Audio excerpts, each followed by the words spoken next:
আসসালামু আলাইকুম। এই ভিডিওটা পোস্ট করার পরে দেখলাম যে অনেকেই অনেক ধরনের মন্তব্য করছেন। কেন আপনি না জেনে মন্তব্য করছেন? যার কষ্ট সেই কিন্তু বোঝে যে তার কষ্টটা কোথায় লেগেছে।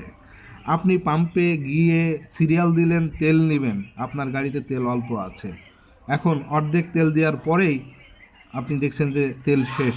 আপনি তখন কি করবেন? ভ্যানে করে বাসায় নিয়ে আসবেন? এরকম যদি আপনার সাথে প্রতিনিয়ত ঘটতে থাকে তাহলে আপনি কি করবেন? এই পাম্পের সিরিয়াল দিয়ে তেল নেওয়া এগুলো হচ্ছে ভালো মানুষের কাজ না। যারা সিন্ডিকেট করতে পারবে, যারা মানুষের উপর চড়াও হতে পারবে, তাদের জন্য মূলত এই সিরিয়াল।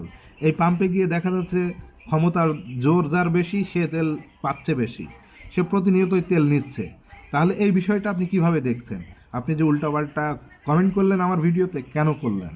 আমি কি কারো দোষারোপ করছি এখানে? আমার ভাগ্যকে আমি দোষারোপ করছি। ক্ষতি হয়েছে কার? আমার হয়েছে, আপনার হয়নি। আপনি এই কষ্ট বুঝবেন কি করে? হ্যাঁ, একটা মানুষ প্রত্যেক দিন পাম্পে গিয়ে তেল নিচ্ছে আমি দেখতে পাচ্ছি, কিন্তু আমরা গেলেই তেল থাকে না, তেল শেষ হয়ে যাচ্ছে। তখন আমার কি করার থাকে বলেন তো একটু? এই সিন্ডিকেট কারা? এই সিন্ডিকেট আগে ভাঙেন। বললো যে তেলের দাম বাড়াইলে নাকি স্বাভাবিক হয়ে যাবে।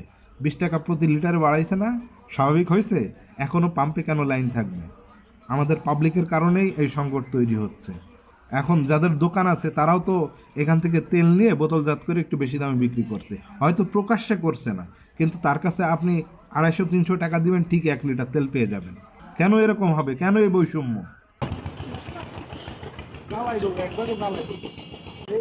রেখে তো কোনো লাভ নেই।